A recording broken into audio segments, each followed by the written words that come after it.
వి gold trusted gold buyers మీరు తాకట్టు పెట్టిన బంగారాన్ని విడిపించి ఈ రోజు ఉన్న మార్కెట్ ధరకు కొనబడును. ఆ తర్వాత మరి ఏదైనా తప్పు అయిందంటే బాలుగారు చెప్పేది each and every minute detailing అనేది కూడా చాలా చక్కగా చెప్తారు పిల్లలకైతే. అవును. సో ఆ టైంలో ఆయన ఏమైనా చెప్పారా తప్పులు కానీ లేకపోతే బాగా పాడావు అని కానీ సో ఏదైనా? అయ్యో, అప్రిసియేషన్ అయితే చాలా ఇచ్చారు సార్. ఎట్లా అంటే బ్రదర్, ఫస్ట్ అప్పుడు కాంప్లిమెంట్స్ ఇస్తే నాకు ఏం రిప్లై అవ్వాలో తెలియదు ఆ టైంలో. సో ఏంటంటే ఆఫ్ ది టేక్ ఇచ్చారు బాలసుబ్రహ్మణ్యం గారు. నేను మా నాన్నగారు ఉన్నప్పుడు మా నాన్నగారిని పిలిచి అంటే నా ఉన్నప్పుడు ఇట్లా మాట్లాడారనమాట. ఖచ్చితంగా ఇలానే సాధన చేస్తే ఫ్యూచర్లో చాలా గొప్ప ఆర్టిస్ట్ అవుతాడు, గొప్ప సింగర్ అవుతారని మా నాన్నగారితో బాలు గారు చెప్పారంట. అంటే నాకు గుర్తులేదు, అంటే చెప్పినట్టు నాకు గుర్తుంచుకునే వయసు నాది కాదు. సో అట్లా చిన్నప్పుడే సార్ నన్ను తల మీద చేయబెట్టి బ్లెస్ చేయడం, ఇట్లా ఇవన్నీ తలుచుకుంటే మేబీ ఆ బ్లెస్సింగ్ కూడా ఆ వన్ ఆఫ్ ది బ్లెస్సింగ్ కూడా నన్ను ఇంత దూరం తీసుకొచ్చిందని బలంగా నమ్ముతున్నాను. మా అమ్మ నాన్న దేవుడు ఇచ్చిన బ్లెస్సింగ్స్, తర్వాత బాలుగారు చెప్పిన ఆ మోటివేషనల్ వర్డ్స్, అవన్నీ కూడా కలగలిపి నన్ను ఇంత వాడిని చేసిందనే నేను నమ్ముతూ ఉంటాను. నైస్. పాడాలనుంది ఆ ప్రోగ్రాంలో చేసావు. 2004. దాని తర్వాత సో కంప్లీట్గా ఒక ప్రొఫెషనల్ సింగర్గా మారదామని ఎప్పుడు అనుకున్నావు ఏంటి? అది సింగింగ్ అనేది నాకు అప్పుడు తెలియని వయసు. అది 2004 when I was 6 years. Okay. So ఇంకోటి తర్వాత ఏంటంటే అది పోను నాకు తెలిసింది దీని ఇంపార్టెన్స్ ఏంటి, టాలెంట్ యొక్క ఇంపార్టెన్స్ ఏంటనేది నాకు కంటిన్యూ అయ్యే కొద్దీ తెలిసింది. అప్పటిదాకా నాకు పెద్ద తెలీదు టాలెంట్ విషయం. అంటే చిన్నప్పటి నుంచి మామూలు స్కూలింగ్, చదువుకోవడం, ఆడుకోవడం అవి తప్ప నాకు ఎక్స్ట్రా కరికులర్ అంటే ఈ టాలెంట్ గురించి మెయిన్ స్ట్రీమ్, ఇప్పుడు ఈ మెయిన్ స్ట్రీమ్ టాలెంట్స్ ఏవైతున్నాయో వీటి మీద నాకు అప్పుడు పెద్ద అవగాహన లేదు. ఓకే. సో అది పోను నాకు తెలిసింది. పోను నాకు నేనే డీకోడ్ చేసుకొని దాని మీద స్టడీ చేసి సో ఓకే దీనివల్ల కూడా మనకి ఎన్నో బెనిఫిట్స్ అండ్ ఎంతో satisfaction, end of the day satisfaction హ్యాపీనెస్సే కదా బ్రదర్ అన్న. సో అట్లా చేస్తున్నప్పుడే సో నేను డీకోడ్ చేసుకున్నాను. సో ఆర్టిస్ట్గా ఉండడం కూడా ఒక అదృష్టంగా భావించాను. తర్వాత సింగింగ్ కానీ ఇంకా వరుసగా చేసుకుంటూ వెళ్ళాం. చాలా మట్టుకు ఎట్లా అంటే ఒక అప్రిసియేషన్ ఇవ్వడం తప్ప వాళ్ళతో మళ్ళీ పెద్ద కొలాబ్ అయ్యే ఛాన్స్ లేదు, వాళ్ళతో కాన్వర్సేషన్ చేసే ఛాన్స్ కూడా చాలా తక్కువ వస్తుంది, ఉండకపోవచ్చు.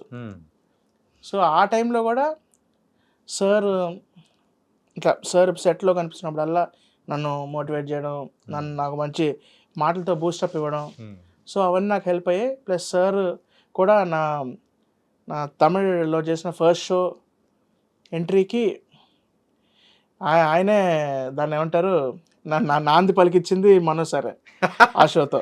ఓకే.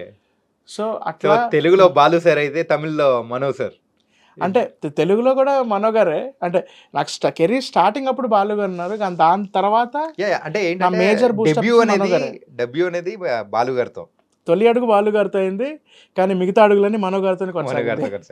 కానీ ఇద్దరు వాయిసెస్ కూడా సిమిలర్ గా ఉంటాయి కొంచెం. అవును. And legend, they both are the greatest legends of music fraternity. And very very happy నా టాలెంట్ని గుర్తించింది మా నాన్నగారు. ఇంకా నన్ను షోస్కి మోస్ట్లీ నన్ను తిప్పింది మా అమ్మగారే.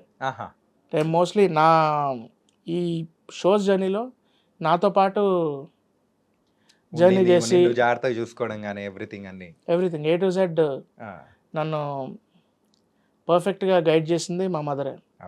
అంటే షోస్ అప్పుడు అంటే నాన్నగారు దారి చూపించారు, అమ్మగారు నడిపించారు. మీరు టోటల్ ఎంతమంది? నేను మా అన్నయ్య ఇద్దరు.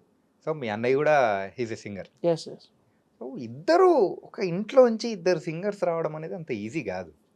అవును బ్రో. కానీ మీ ఇద్దరికి ఏమైనా పోటీతత్వం ఏమైనా ఉండేదా? పాటలతో గొడవ పడే వాళ్ళు ఏమైనా ఉన్నారా? పాటలతో గొడవ పడడం కంటే బయట ఐడెంటిటీ ఇష్యూస్ బాగా వచ్చేది మా ఇద్దరికి. ఐడెంటిటీ ఇష్యూసా? నిజం బ్రో. అప్పుడప్పుడు అంటే మా అన్నయ్య రీసెంట్గా శ్రీదేవి డ్రామా కంపెనీ తో బాగా ఫేమ్ తెచ్చుకున్నారు. రైట్. ఈటీ శ్రీధర్ రామ కంపెనీ పర్ఫార్మెన్సెస్తో మా అన్నకి బాగా ఫేమ్ వచ్చింది, తెలుగు ఇండియన్తో నాకు ఫేమ్ వచ్చింది. So, అట్లా నీకు రావాల్సిన name మెసేజెస్ confusions. ఏమో మీ అన్నకు పోతున్నాయి. అట్లా నేమ్ కన్ఫ్యూజన్స్ వచ్చేది. ఏంటి శ్రీధర్ రామ కంపెనీలో మీరు అదరగొట్టేసారి పర్ఫార్మెన్స్ అని నాకు మెసేజ్ చెప్పడం, నన్ను ఆఫ్లైన్లో కలిసినప్పుడు చెప్పడం, లేకపోతే మా అన్న కలిసినప్పుడు తెలుగు ఇండియన్లో మీ పర్ఫార్మెన్స్ అదిరిపోయింది సార్ అని మా అన్నతో చెప్పడం. అన్నయ్య పేరు? మా అన్నయ్య పేరు స్వరాగ్. కానీ నేను మా బ్రదర్ ఏదో కొట్టుకుంటుంటాను. అది కూడా ఉంది. కొట్టుకుంటుంటామా? అయ్యో అది కూడా ఉందండి. అది కూడా ఉందా? చిన్నప్పుడు WWE చూసి మేము ఒక రెజ్లర్, నేను ఒక జాన్సీన్ అంటే మా అన్న టేకర్, నేను బ్రాక్ లెసన్ అంటే మా అన్న రాక్, అట్లా 2-3 సార్లు జరిగింది. కార్టూన్ చూసినప్పుడు టీవీ రిమోట్ లాక్కోవడం, లేకపోతే అది కామనే కదండి, ప్రతి ఇంట్లో కామనే. కానీ మా ఇంట్లో దాంతోపాటు పాటల విషయంలో, మా ఇద్దరికి పాటల విషయంలో మాత్రం మోస్ట్లీ ఎప్పుడు జరగలేదు. అది ఒక సింగర్కి ఒక సాంగ్ అనేది మంచి గుర్తింపు తీసుకొని వచ్చి ఉంటుంది. సో అది కూడా ఎలా అంటే ఒక సెల్ఫ్ సాటిస్ఫాక్షన్ పరంగా, గుర్తింపు పరంగా, అన్ని దానిల పరంగా ఒక సాటిస్ఫాక్షన్ ఉంటుంది. నీ లైఫ్లో అది ఏంటని అనుకుంటున్నాను? నేను చేసిన తెలుగు ఇండియన్ ఐడల్ వైజ్ మాత్రం నాకు బాగా గుర్తింపు తెచ్చిన సాంగ్స్ నేను చెప్తాను, అంటే కౌంట్ అని కాదుగా నేను చెప్తాను. నాకు బాగా గుర్తించిన సాంగ్స్ ఏమేమంటే, ఫస్ట్ బొంబాట్ ఇచ్చిందండి, బొంబాట్ ఆడిషన్లో పడిన నైరే నైరే, అలాగే మళ్ళీ వన్ ఆఫ్ ది రౌండ్స్లో పాడిన ఓహో లైలా సాంగ్ అదొకటి, మళ్ళీ ఇది కూడా అండి జర్రా జర్రా అనే సాంగ్ ఇచ్చింది, మళ్ళీ అమ్మడు పచ్చి. ఇంకా నేను చేసిన అన్ని మాస్ బీట్సే పట్టుకున్నావురా? సెమీఫైనల్స్ ఇంకా ఫైనల్స్లో చేసిన, సెమీఫైనల్స్లో బాలకృష్ణ సార్ ముందు పర్ఫామ్ చేసిన లక్ష పాప పాట, గ్రాండ్ ఫినాలేలో చిరంజీవి సార్ ముందు పర్ఫామ్ చేసిన చిరంజీవి సార్ మెడ్లీ, ఇవి కూడా నాకు చాలా మంచి గుర్తింపు తెచ్చింది. సో ఇన్ఫాక్ట్ ఆ సెమీఫైనల్ అండ్ ఫైనల్కి దానికేమో సో జయంత్ అంటే ఏంటి అనేది ప్రేక్షకులలో ఒకలా గుర్తుండిపోయాం.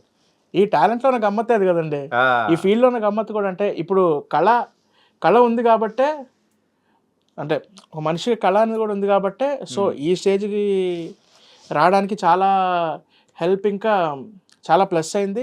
ఇంకెంతోమంది గొప్ప గొప్ప కళాకారుల ముందు పర్ఫామ్ చేసే అవకాశం కూడా దక్కింది.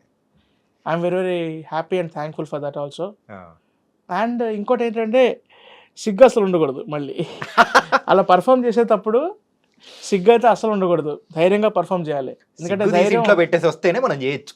అవునండి, ఎందుకంటే సిగ్గుతో ఉంటే సరిగా పర్ఫామ్ చేయలేము.